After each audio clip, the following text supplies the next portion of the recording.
This is the number 2 video in our series on working with foam. So what we're going to do today is we're going to tie this little dry fly for trout and also bluegill. It's a little bee pattern. And to start, what we want to do is, since the hook shank is not going to be covered with any other materials, you want to cover it with thread all the way up to the eye of the hook and back. A little bit to make room for the head of the fly right about there. And then we're going to coat it with cement. And part of what this does is it camouflages the shiny hook so it doesn't show up underneath the pattern and spook fish. But it also keeps the thread from soaking up too much water and sinking the fly. So once the thread is in position there back from the eye of the hook where we're going to put our foam body in, that's the first thing we're going to do. Now this body, I'll grab a tweezer here to show you. This body is 3 blacks with 2 yellows in the middle. 3 layers of black, 2 with yellow. If you need to figure that out, go back to my how to tie or how to make foam heads video. It's just 5 layers in all. And I'm going to take this and I'm going to lay it right there where my hook is, and I'm going to go right where the crease is between the yellow and the black. And I don't want to pull down real tight because thread can actually cut this foam if you pull too hard on it. So we're going to go around it a few times, secure that foam body in place for our bee body.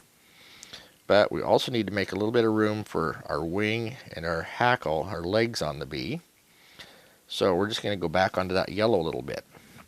Now for wings, I just use any kind of a very fine poly material. And just pull out 8 or 10 pieces.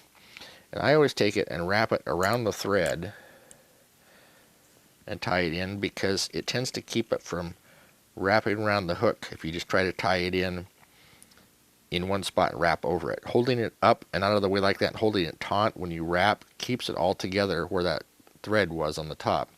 So we're just going to lay the material right back like that. Now I'm just going to use some hackle. This is a saddle, a black saddle, that one feather will make like most of a dozen of these flies. We're going to tie it in right on top, leave our thread there.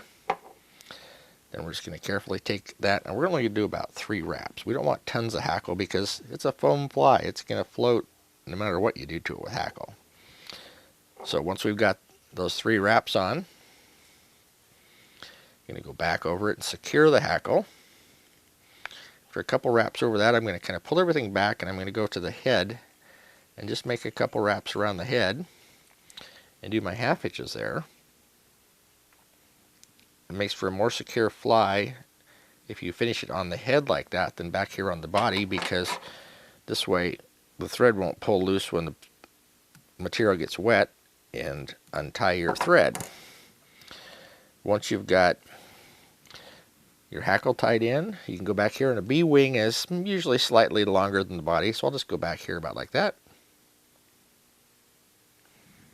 Trim that off, and we're going to give it a little bit of head cement. We want to give it some cement on the underside where I tied it off, and also back into the hackle a little bit, just to, again, keep the thread secure. And that is a little bluegill or trout bee with a foam body. It's going to float literally like, or better than, cork.